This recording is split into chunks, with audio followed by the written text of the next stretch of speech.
Welcome back to the Clydesdale Fitness and Friends. My name is Scott Schweitzer. I'm your host. I'm the Clydesdale. We like to do fitness, and these are my friends. I got my co-host Amy Radowski with me, and proven coach Dwight Upshaw. How you doing, Hey, Dwight? doing well. Nice rainy, humid day here in Nashville. Yeah. So before we get into you, we were talking kind of before we got on the air that proven, it appears, if I'm right in my calculations, and I'm sure someone will correct me if I'm wrong, that you have the most elite athletes in the open division going to the CrossFit Games. And we have that as U6, Mayhem 5, and I couldn't think of anybody else even other camp close. Yeah, I mean, the only other camps that I would see that have been putting elite athletes up there would be Training Think Tank. And I know that they have, a few athletes in there, but I think that going for 6 athletes and 5 athletes would be, what in my estimation, probably the highest up there, but I haven't actually done any calculations myself on that. We're just kind of focused on getting athletes to the games and seeing what we can do and trying to really tackle just day by day. Yeah. Think Tank, I think, is 3. Yeah. And again, I'm probably wrong on all this, and the listeners are going to tell me what I've missed, but I want to start with what just recently happened, and that is Nick Matthew got his ticket to the games. How excited was he? And he is one of my favorite athletes to watch because he gives everything he has every minute of the day.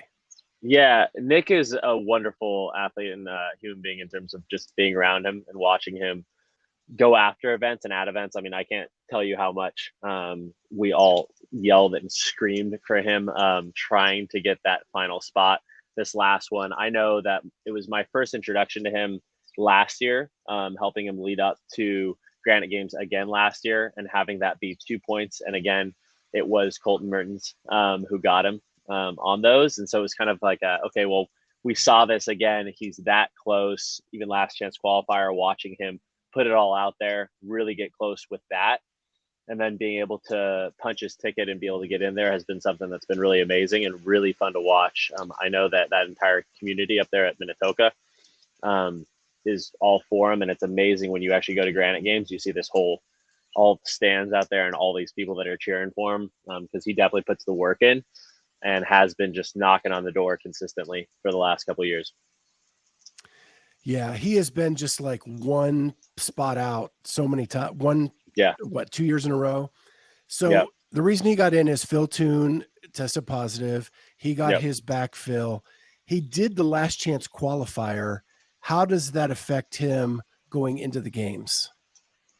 Truthfully, for him, he has a really good mindset with it, and he was kind of training for better or for worse. If we were going in a full off season, we would have expected Nick to maybe take a little bit more time off.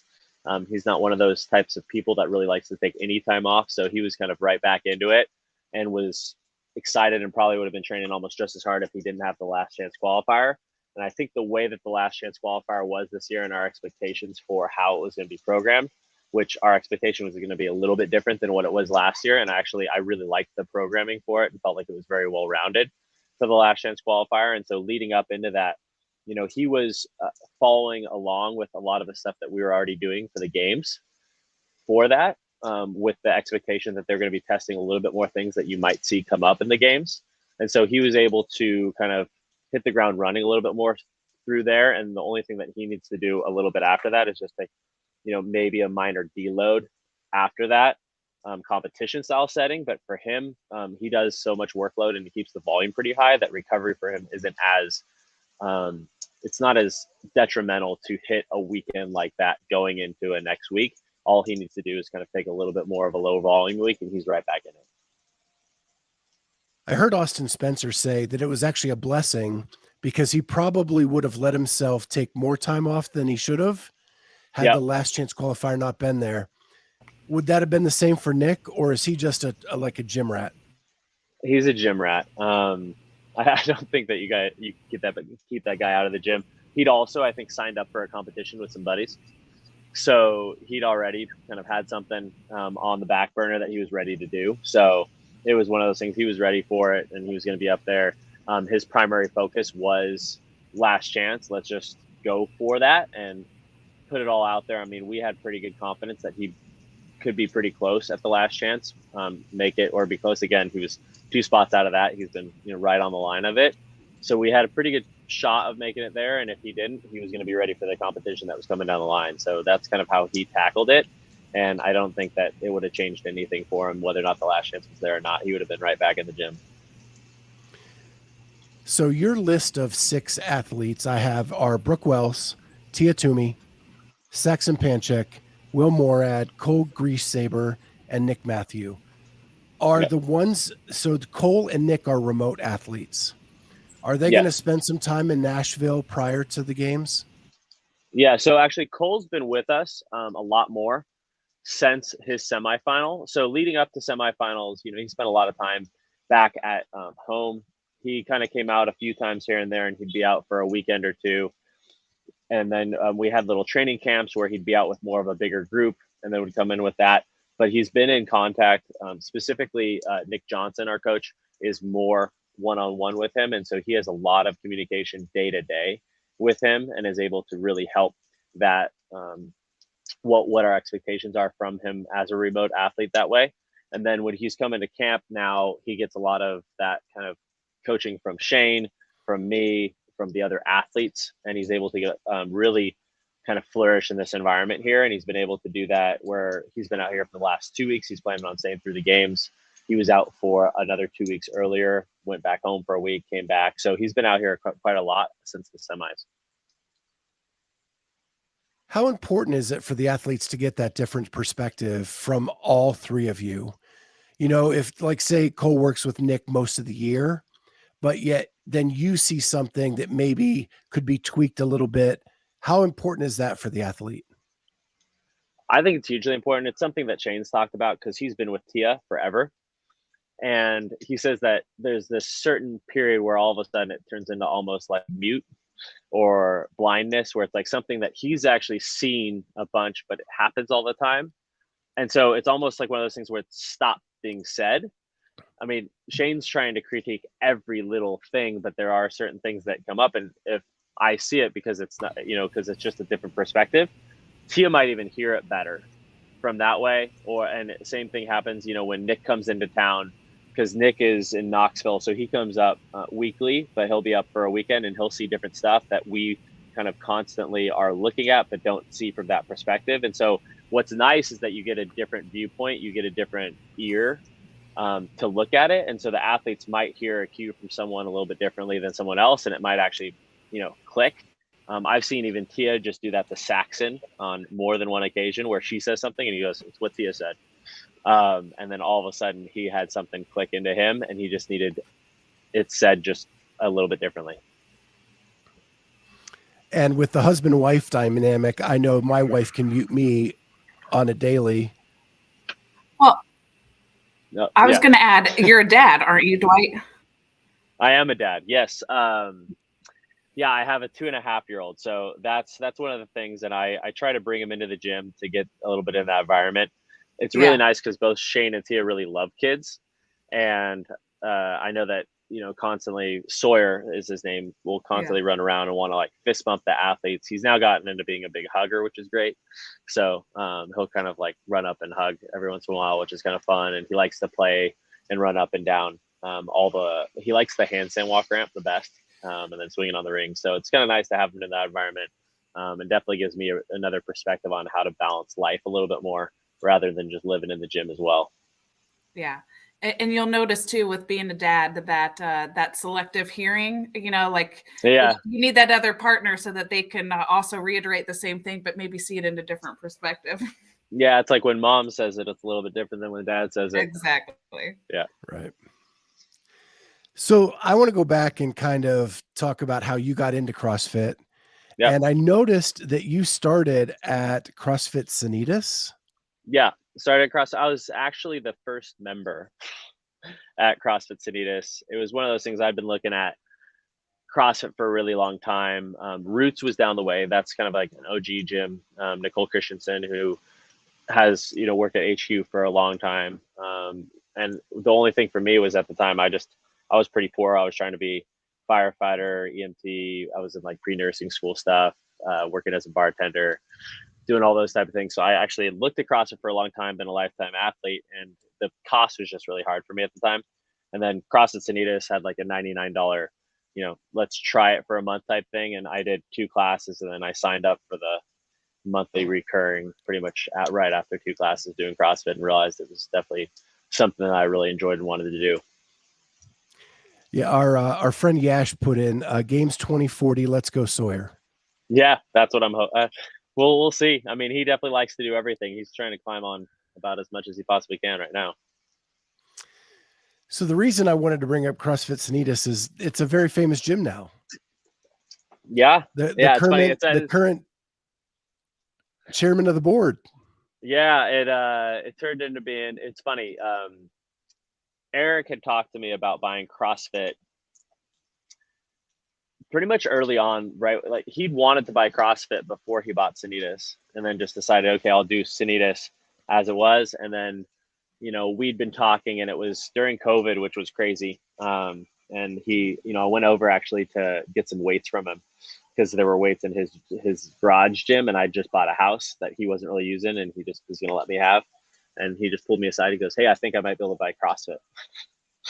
And so it was a pretty cool conversation to see that happen and see how it went. And it definitely has turned into a really big spot as now, the chairman's gym.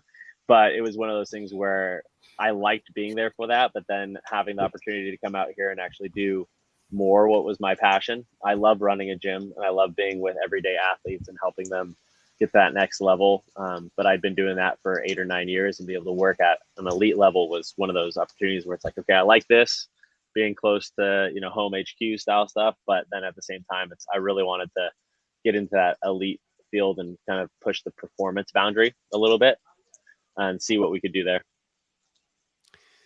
So you were actually the head coach there. Yeah. When did that, for how long were you the head coach at Cenitas? 7 years.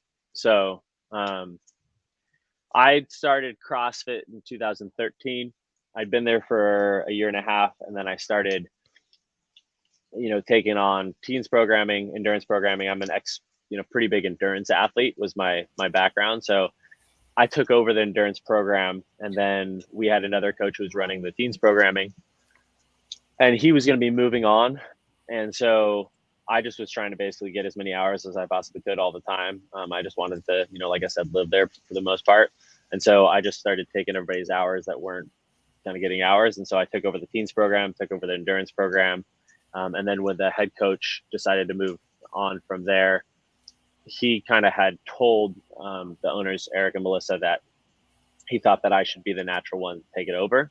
And so I'd only really been coaching for about a year. I felt like I was a little bit in over my head at the moment, because I'd only felt like I'd been there for a year, and we actually had more seasoned coaches. But it was one of those things, kind of learn on the fly and just go with it. How good of a relationship do you have with Eric?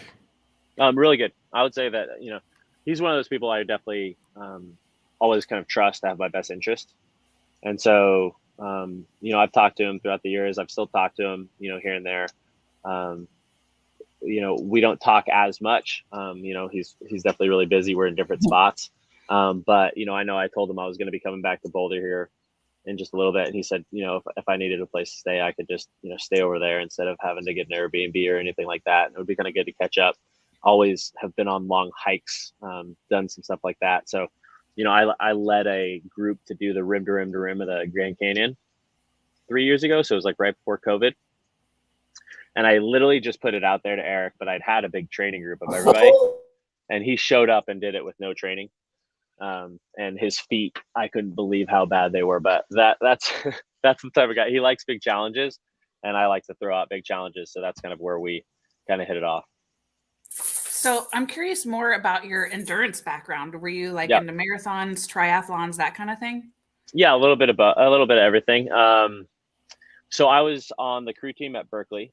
Mm-hmm. After being like high school football, track, and then I did crew, but then I got in really heavy to triathlon my second year. So I quit crew, ended up hitting with the triathlon team, and then just kind of diving, full head of steam into that, and was through I stayed for an extra year So I was 4.5 years, but then that still allowed me to compete. And then that year we actually won the national championship at UC Berkeley as a triathlete. So I did mostly Olympic distance during that time.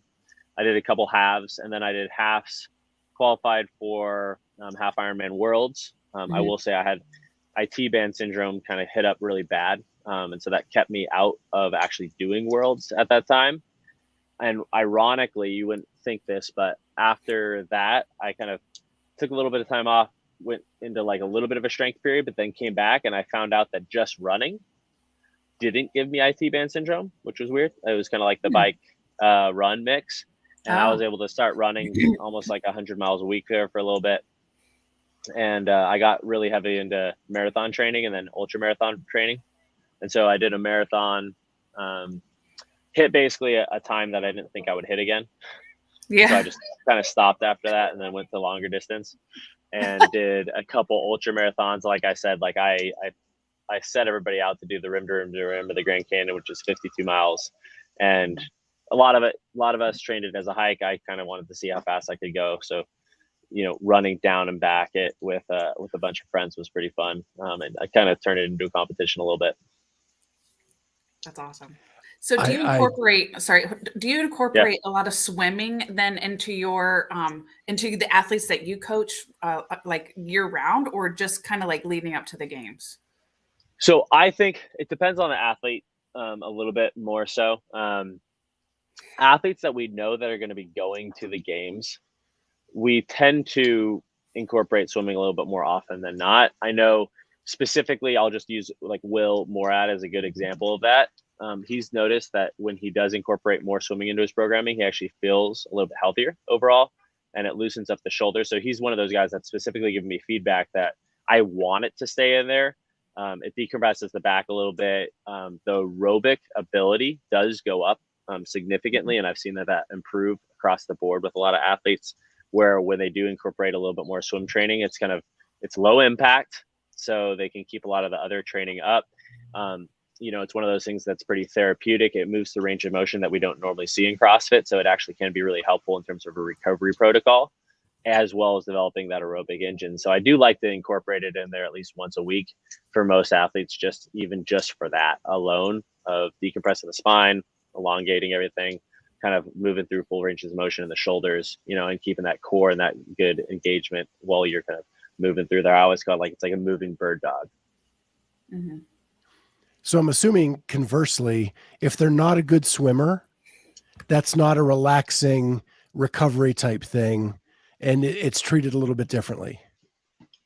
Yes, I would say that the goal is to create a swim session where they can learn how to make it more recovery versus feeling like they're drowning and kind of getting in there. A good example of this is Cole Grayshaber, who came on. First time I saw him swimming, it was one of those things where we're like, okay, got some work to do. It looks like he's going to be, fighting through the water. And it's going to be one of those things where he actually feels like it's work every single time he hits it.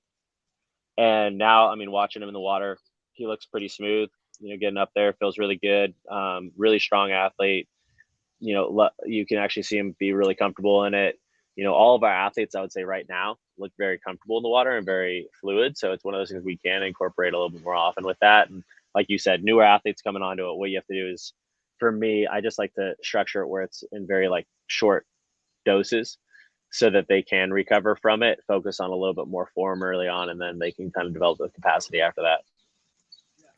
So that brings up a great question. I'm assuming you're kind of the swim coach for Proven because of your background. Yes, I've definitely helped out a lot more with that than the other coaches. Like, I'll be there for more swim sessions.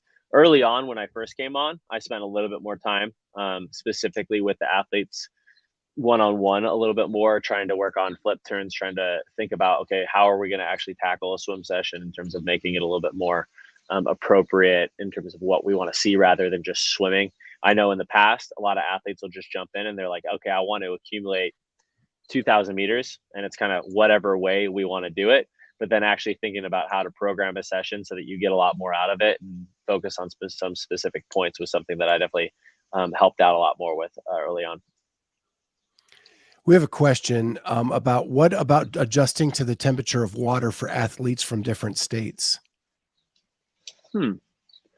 Talking about open water, my guess would be that if we're, I mean, yeah, because I mean, most pools when you're swimming in them, they kind of come at specifically if you're in kind of like a master's swim group, or if you're in a specific swimming pool, they have a specific set temperature that they kind of have there, right around that 70 to 72 degrees. I would say adjusting the temperature of water for athletes from different states. That's something we haven't had to deal with. We've, swum in open water in Nashville and have been out there. And I would say that the water is actually pretty comfortable. We haven't had to put on any wetsuits or anything like that. We also know that Madison is roughly about the same. Mm-hmm. And so, when we're talking about getting ready for the games, we're talking about specificity, and we're going to be tackling all those things that could possibly come up at the games. So, we're not going to necessarily take the athletes out to open water in San Francisco and see how you can swim in a wetsuit in 52-degree water.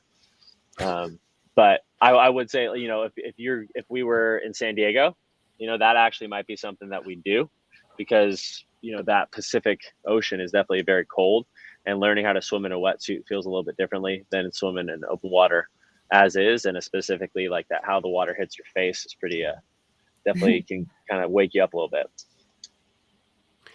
Yeah.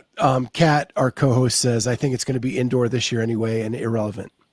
Yeah. And I actually really like that, because we've been swimming a lot more in the pool this year, getting ready for it, and kind of working a lot more on trying to make sure that the athletes feel really comfortable in terms of, okay, whether or not it's a 50-meter swim, 25-meter swim, are they doing flip turns? How's that going to be? And so I think that it's kind of nice. I also think that spectator-wise, I think that you can create a little bit more of a friendly environment for understanding where the athletes are, what type of event it's going to be, and allowing for a little bit more of that kind of, I personally would like to see a 50-meter sprint style bracket, and just, top 10 athletes move on, and just, you keep going and you just keep cutting them down, just kind of like almost like those sprint ladders for like a snatch or a clean and jerk.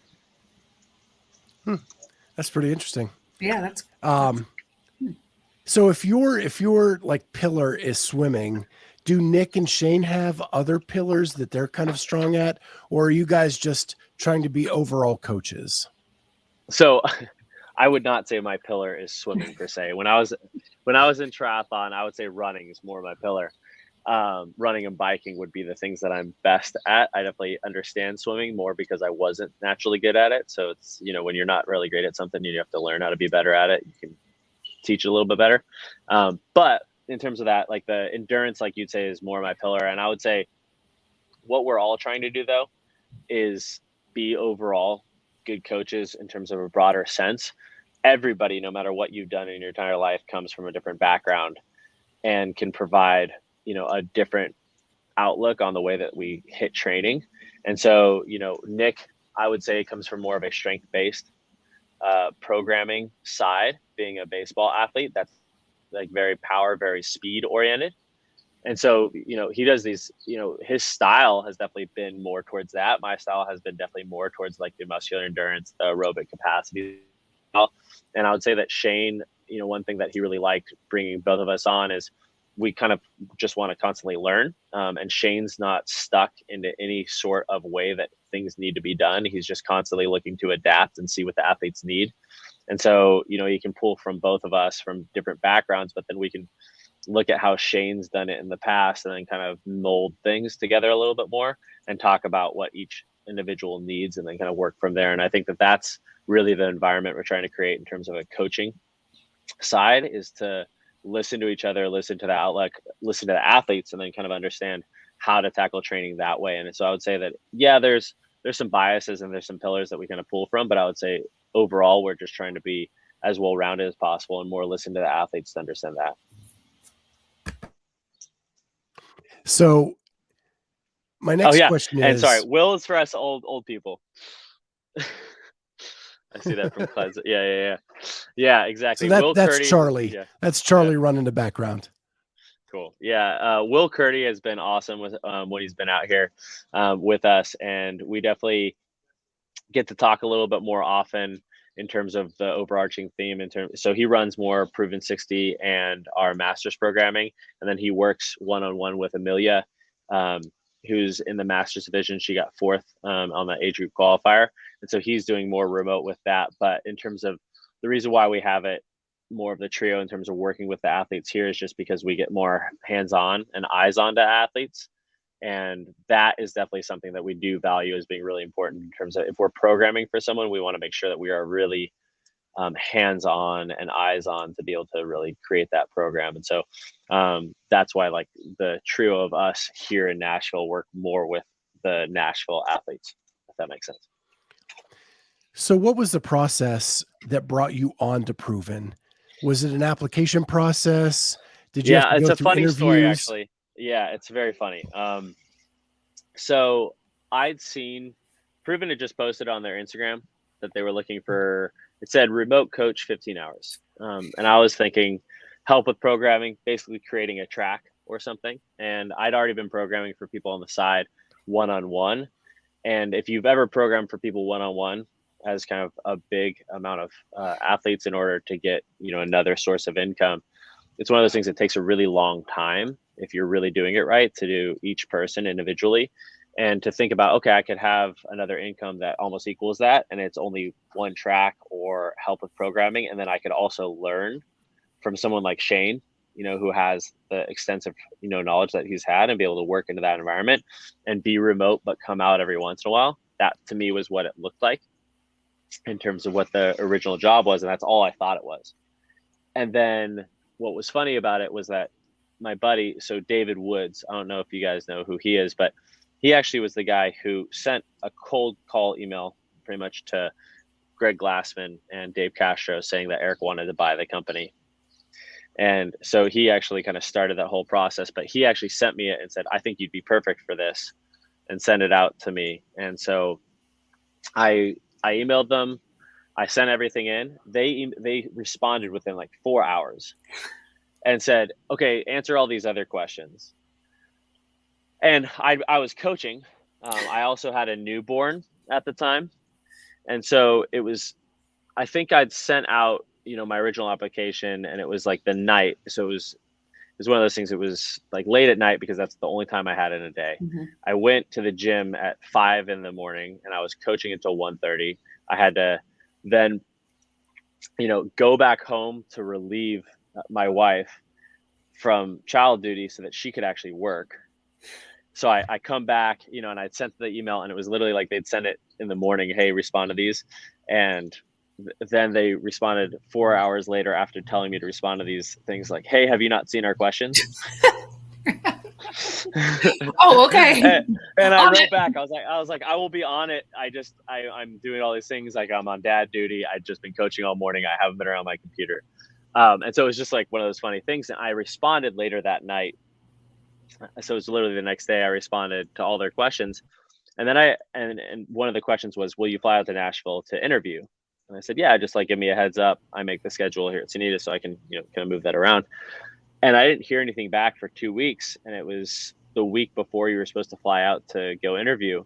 So I sent a follow-up because it felt like they were interested because they sent it so fast. And then they were like, oh my God, yeah, like it would be great. Can you come out Monday? And that was Thursday. So I was like, okay. So I had to talk to my coaches and see who could cover because I did want to come out and interview. And so I came out and interviewed, and all of a sudden it turned into I was meeting, at the time, Street, Alec, Will, Brooke, Tia, Shane. They were all in the gym. I kind of got introduced to all of them. They were going around. And then I went out to interview, and Brooke was in the interview with Tia, Shane. And we sat down, and it was talking about actually coaching the athletes one-on-one and being there a little bit more full-time and doing programming that way. And I thought it was just this remote position. And it was just like, it was kind of a funny thing where I was like, okay, this is just a little bit different than what I thought it was, but that's a cool change of direction that I actually like the idea of. I just hadn't known that I was thinking of moving to Nashville at the time. And so, that's basically, and what ended up happening was Tia told me that she'd actually thought that I'd just been like, no, I don't want the job. And I'd never responded, and they never saw my follow-up email. And so they just thought I'd basically thrown it to the side. And so that follow-up email, they were like, oh my God, we didn't know that you actually had responded. Yes, please come out. And so then they sent it out to me, and that they wanted me to be out there. And so I was like one of the last people to interview. And it was literally just because they lost the email kind of, it was like one of those ones that had just gotten through with all the rest of the emails and it had been missed. So it was kind of funny, but I ended up with the job. And it was funny because it was only going to be one person. And then when at the same time, that's when Alec and Street and Will decided to come on at the same time because it was just going to be Brooke. And so then they said, hey, we need a second coach. So they originally only wanted one. And then they met both me and Nick, and they were like, hey, you guys actually both fit the mold. So we kind of want two coaches and we'll figure out a role. And so did your 15 hours then increase by a lot? Yeah. So, yeah, I mean, it started off generally at 15. I mean, I would say 15 in terms of programming, kind of getting everything going. But then there was the travel to Nashville, coming in on weekends, getting ready for everything. And so it turned into more than that. And then it was very quickly turned into, hey, can you move out here as quick as possible and be full time? And so it turned in from January being like, okay, this 15-hour-a-week job to move May 1st, living in Nashville full time with the athletes and getting ready for the games. And how did that conversation go with your wife about making a move to Nashville? Honestly, just with a newborn. So there was a lot going into it. It was very challenging in terms of the fact that Julia, my wife, loves Boulder, Colorado, and has definitely fallen in love with that area. I mean, I love Boulder. It's definitely a hard place not to love. She had friends out there. You know, we had other people. We had a pretty good community. At the same time, she just changed her job and gotten a new job. It was fully remote, but at the same time, we were moving in May and her job started mid-March. And so she's trying to get a new job while we're trying to move. And we are actually renovating our house to be able to sell it in order to get this move going. And it was Nashville, and Julia didn't know about moving, to the South and kind of getting that going. And so it was definitely one of those things where it's kind of a leap of faith. She knew it was a dream job for me and I wanted to do it. So she just kind of got on board, and then we decided to make our way out here, and it was, very exciting. And we've found our way and definitely found like a good community here and kind of settled into the pace here in Nashville. Are you both from Boulder originally? No, actually. So this is funny. So it's how we met. We're both from the Bay Area and like San Francisco Bay Area, California. And we met in Boulder. And what had happened was that I was the head coach there. She was an athlete there. We never even thought about each other really romantically. It was just one of those things where we had, close friends, like being intertwined a little bit. But I was home for Christmas, and I saw her post something on her story that said, hey, flying into, San Francisco. And I was like, oh, why are you flying into San Francisco? I'm already out here. And I just responded, and she goes, oh, I live out here. I'm just back home to see my mom and family for Christmas. And I was like, oh, well, if you're out and about, I'm going to be with friends. Like, we might be able to, meet up, have a drink somewhere. And it wasn't like a date or anything. It was literally just, hey, we're both in the same spot. But then, it just seemed like the change of environment from being outside of Boulder and not being in that environment of me being a coach and her being an athlete, and then coming into another environment and going out and getting drinks, and ended up turning into more. Did she look different? Did you look different out? Like, no, because you're in gym clothes and you're like always like sweaty. Like, I know there's a little bit of that. Down. I think there was a little bit of, we didn't even think about it as a thing. And then you start talking, it's hilarious. You start talking on Instagram or something, and I throw a winky face out there and she thinks I'm flirting. And I just don't know how to do emojis, and so that's what it turns into. So I threw a winky face. She said I was flirting, and I was like, well, I wasn't flirting, but maybe I am now, and then, so that's how it kind of turned into that on our way to go get drinks. And it was, honestly, I wasn't really trying to flirt, but it turned into that.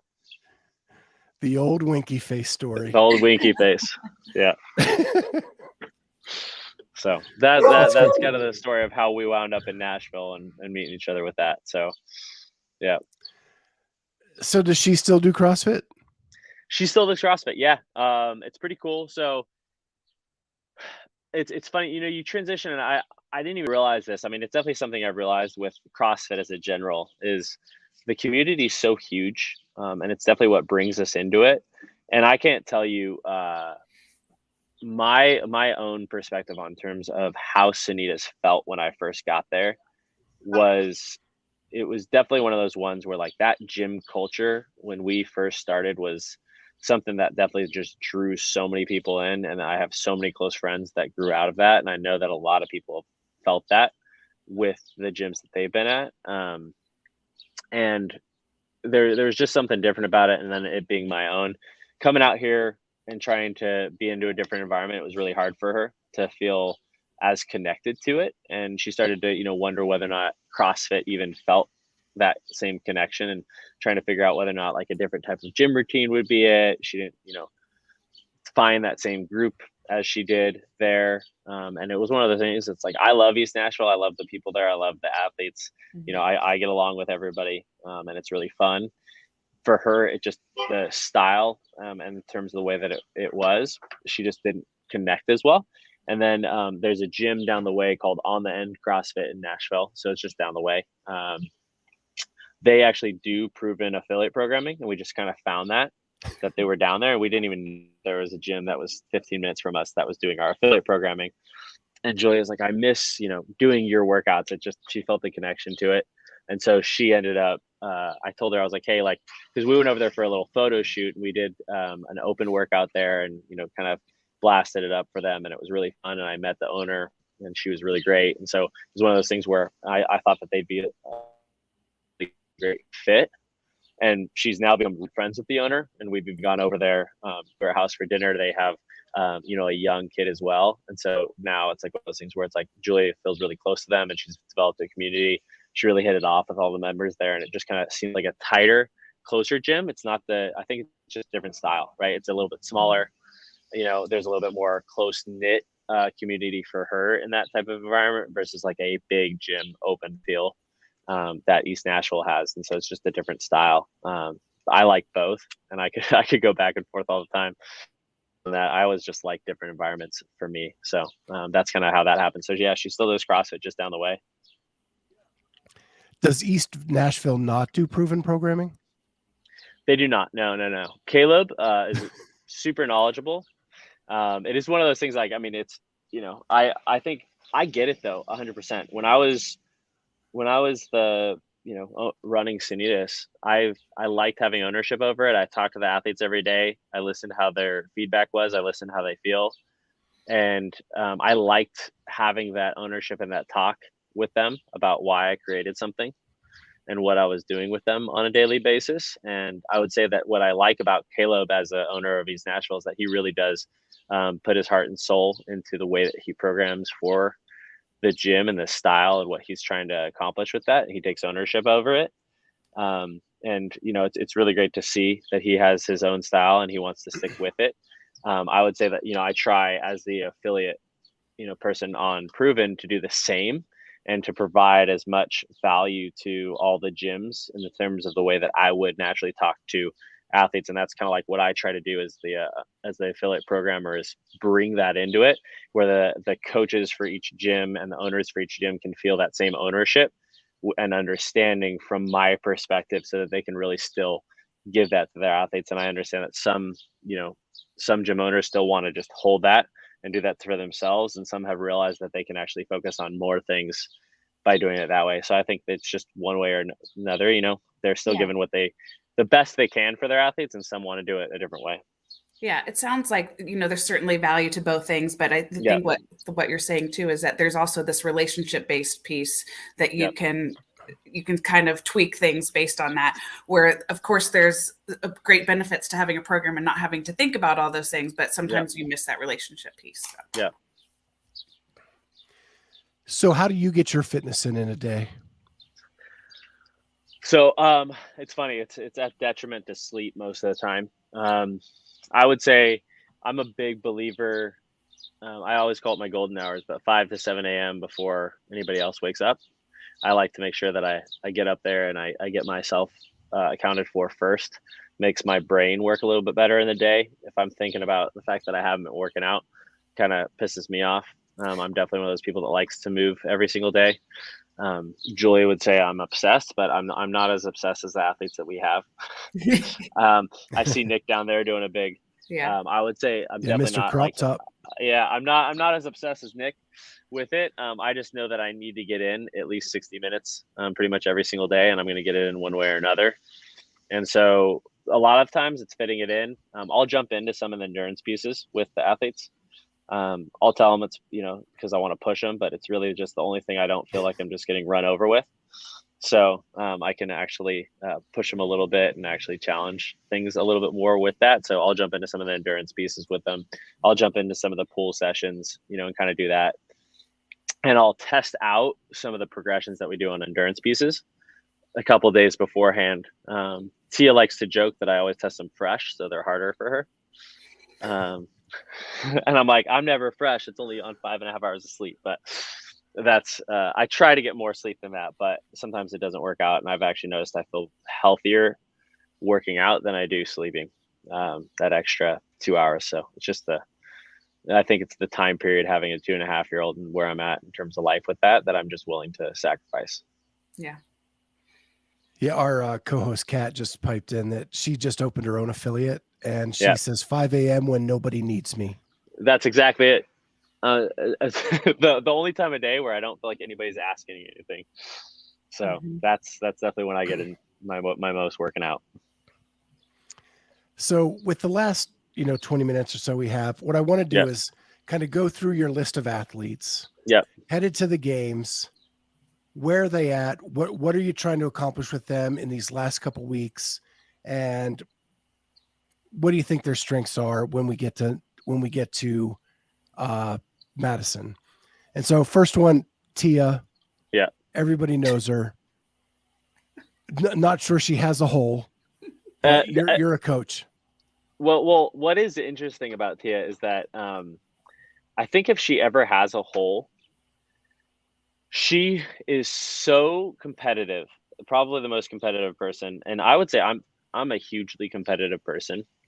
And I haven't met many people that I think that are as competitive as me when you get into like any environments. But when you watch Tia on a daily basis with whatever she does, she won't be bad at anything because she just hates that.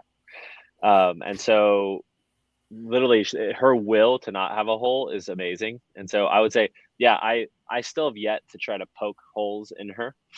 And what we will try to do, I would say, as a general like coaching thing, is you try to look for weaknesses and you try to hammer those a little bit. And so anything that she might look like she's not as far ahead on, we try to push that metric a little bit more. And so a lot of it is just really watching and kind of being okay, how can we challenge her a little bit more? And I would say to some extent, when you watch what the scale of the men's versus women's weight is when we train, there's like women's weight and then there's Tia weight. And so that's another way to challenge her and to push her, is to make it maybe a little more challenging for her with the group in order for them to be able to push her a little bit more within workouts. And I would say that's kind of like one of the biggest things that I've definitely seen is she definitely has a will to win that's unmatched. And I would say that that's her biggest talent. A lot of time as a sports fan, when you look at dynasties, a lot of times you hear that it's really hard for them to enjoy the wins because they're already thinking about the next season. Yeah. And does Tia enjoy the victories? Yeah. I mean, Tia, I definitely watching her party after the victories makes me think that she definitely enjoys the victories. That's one thing that's great about her, is that she definitely can unleash a little bit right afterwards. I don't know if you saw the video of her giving everybody shoeies. If you know what shoeies are. Yeah. She loves to have fun and be. It's amazing when she can let loose and she doesn't have to stay on the rigor, and pushing things. And so I think what she really gets from that is that release of the everyday, just grind. And when she's able to relax and just be herself, and not think about the daily grind, it's really fun to see, and fun to see her kind of let loose. Super, charismatic, sweet, fun, loves to be out there. Like I said, she'll be a pusher with drinks sometimes. But it's definitely one of those things where like you can actually see it be pretty fun. And so I think she does enjoy it because it allows her to just be like, okay, did my job. Now I'm gonna, go back to being a normal person. So last Tia question, Kat says, do you think Tia would ever transition to coaching? And then the caveat is after she wins her 10th straight, of course. Yes. You know what? I actually do think that if there's no one that's more of a coach as an athlete than her in the group. She's looking at everything from every perspective, and she has a really clear perspective of, why she's so good.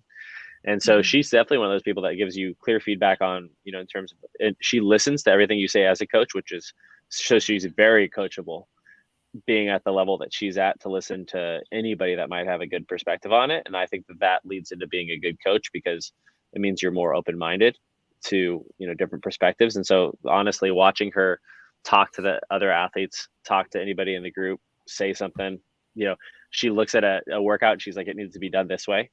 I think that she'd be a great coach. And I see her have a little bit of that fire in her to get everybody else better around her.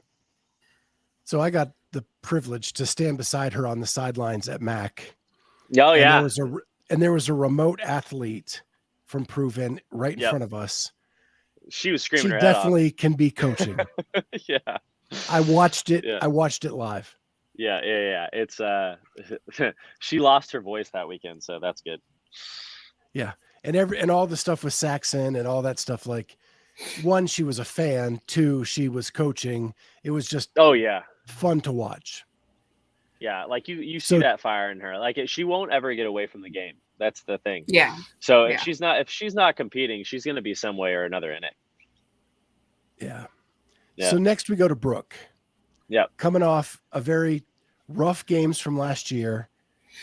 Maybe her best games up until the bad moment. Well, I was just about to say, I was like rough, but at the same time, watching how she was competing and the level that she was at and how she was attacking everything, and also the way that the programming actually sat with the final day after the injury, we were looking at it and be like, man, all these workouts, the way that they were hitting, it was good for her. And I think that we definitely saw a really, really, really fit Brooke Wells, and we saw that mental strength and that capacity to just push was all there. So what does it look like going this year now that she's coming off the injury?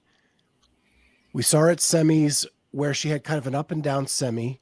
She got in, which is a huge achievement less than a year after that injury. It seemed like most of that was mindset. Like, was the elbow going to hold up or not? Are you talking about the up and downness of Mac, or are you talking about, honestly, looking at it, it was amazing watching her progress throughout the off season and how she tackles every single little detail in terms of her recovery, and getting to a point where honestly her elbow looks better and stronger than it ever did last year leading into it. So, it definitely had been a thing where she'd had some tendonitis in that elbow for a really long time. And if tendonitis, it turns into tendinosis. And that's, one reason why like things like that happen. But now, with the amount of structure that she's able to then put around her body looks stronger. I think there was a little bit of that. It was going in, just the rope climbs, going into just training them. We actually couldn't train them, for a long time because putting that torque on that elbow is really hard. So ring muscle ups and rope climbs were just something that had to be put in really late. We did a ton of extra structural strength work, got her ready for the ability to train for it, but then being able to jump up there and think about doing legless, and you're just hanging off that elbow joint because you do put a lot of torque when you rotate through there.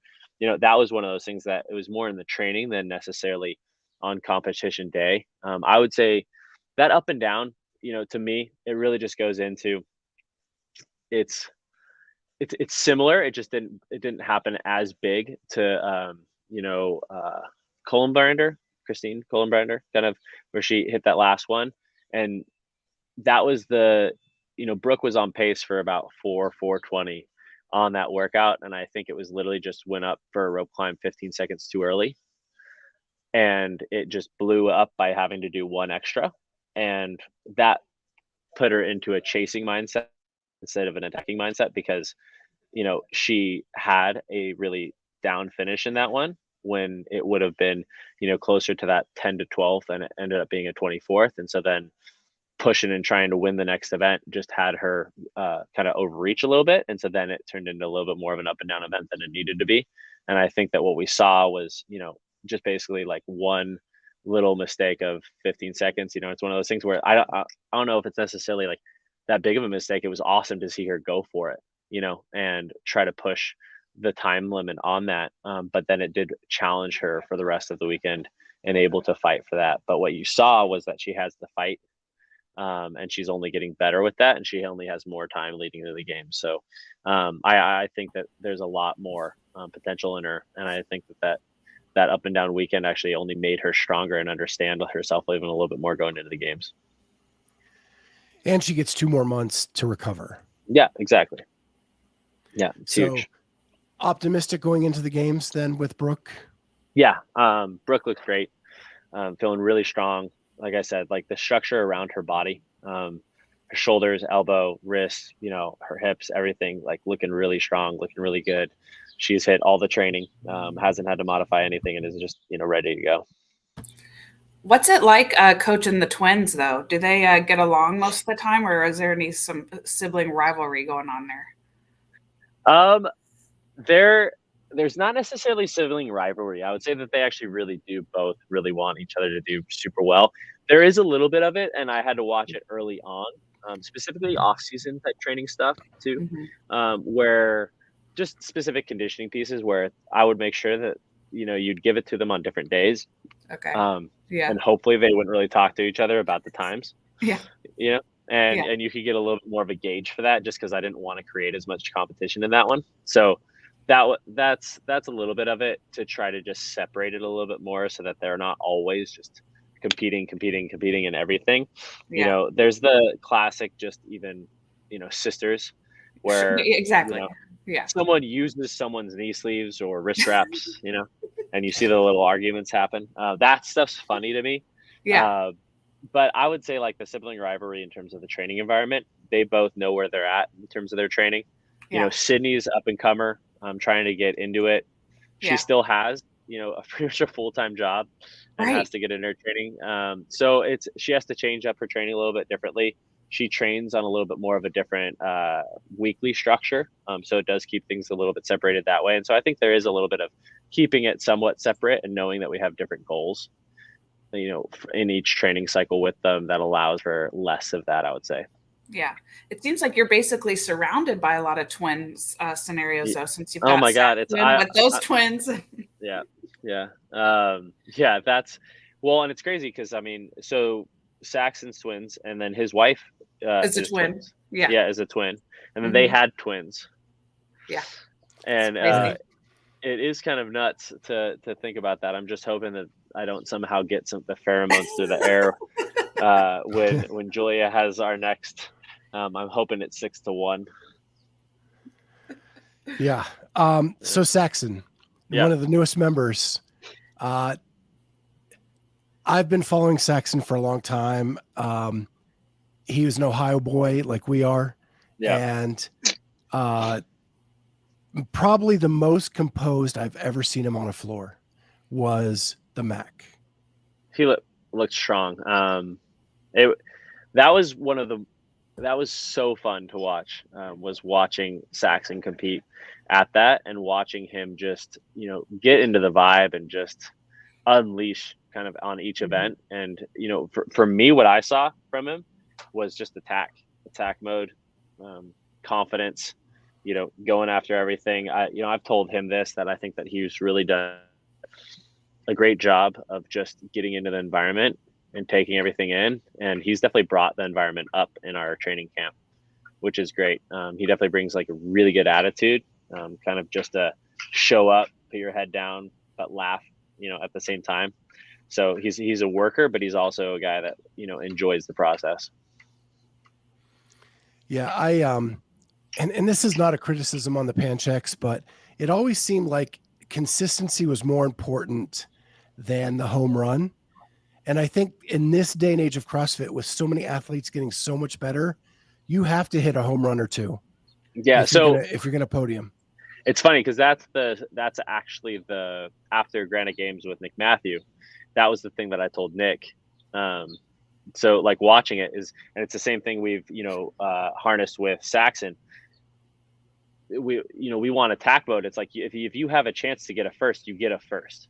Those points at the top, the first, second, third, are just so much bigger than that consistent place of 7th to 10th that you need to do it. And that was the one thing that we saw why, I was going back to what I said to Nick I was like, we just need to learn how to find some more home runs because you're super consistent across the board. And like you said, with the pan checks, it's like, okay, maybe you had like just consistency, 5th through 10th, but you don't hit a first. If you hit a first, it gives you some room to breathe a little bit more and to have a 12th, and so that's definitely one of those things. I would also say that one thing that you learn from Tia, going back to her, is, she's not satisfied if she's not, top. And so everything about her is attacking. And it's like, hey, I'm not going to let someone beat me. If they beat me, they beat me. But I'm definitely going to attack every single event. And she definitely preaches that. Like I said, as a coach, the way that she is a coach athlete sometimes, she definitely preaches that, and specifically has, talked at length to Saxon about that attack mode.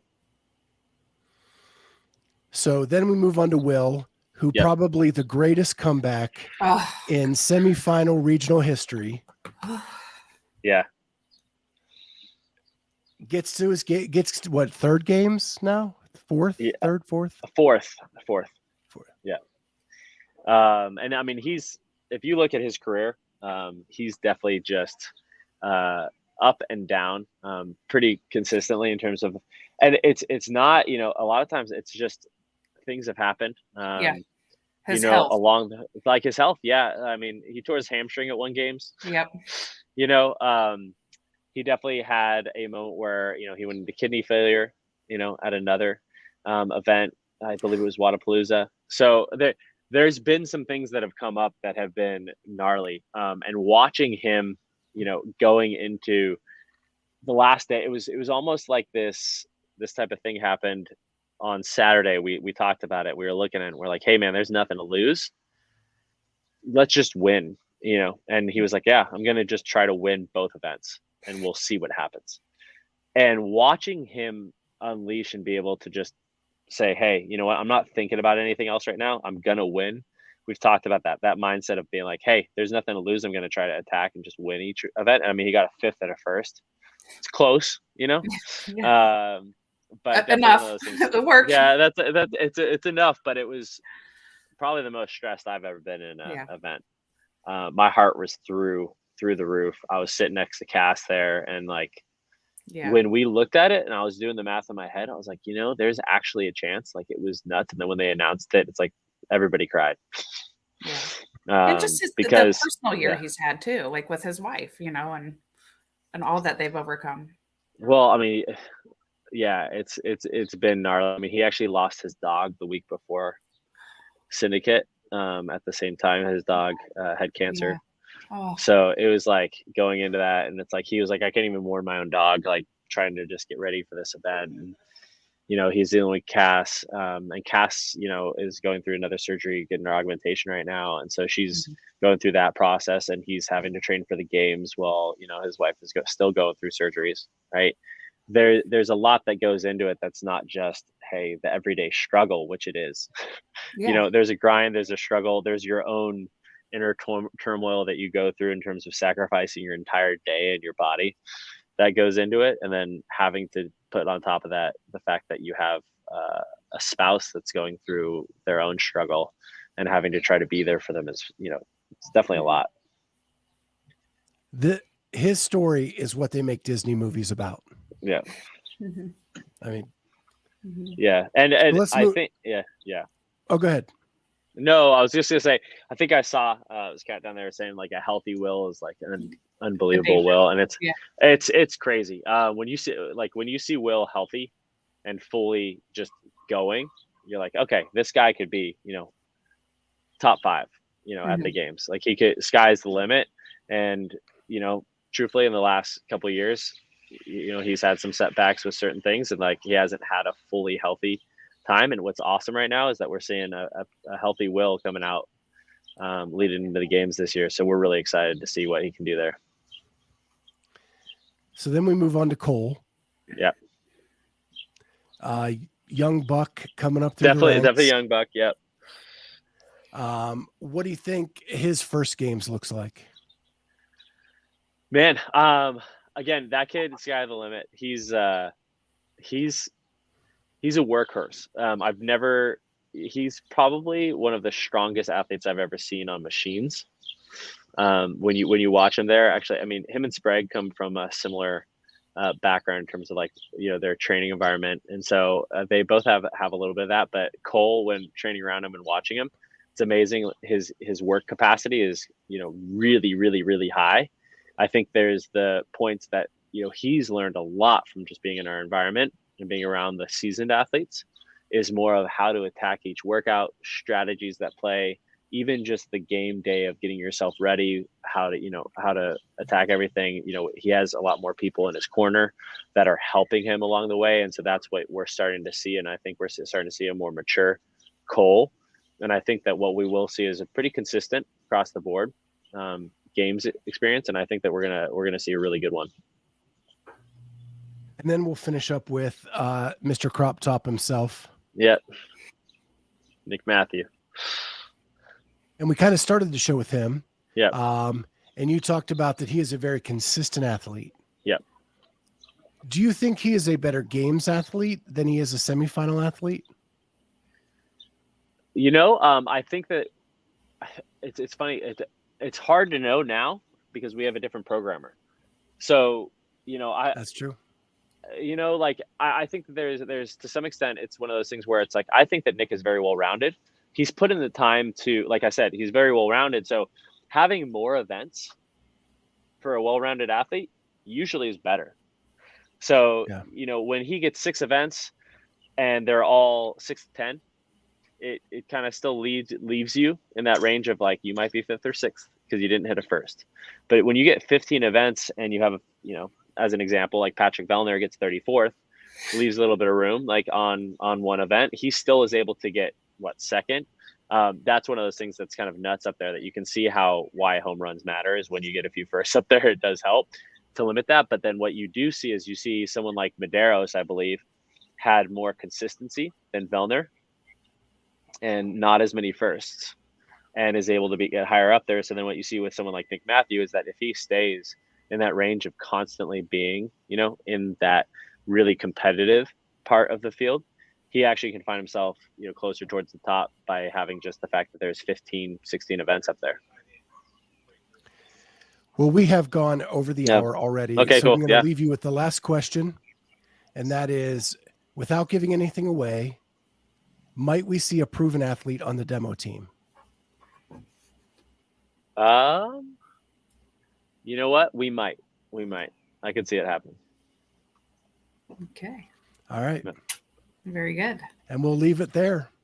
All right. Thank you so much, Dwight. It's been awesome. Thank you for Dwight. jumping on with us. The hour just flew by. So yeah, that was a blast. It was great talking to you guys. Thanks so much. Yeah.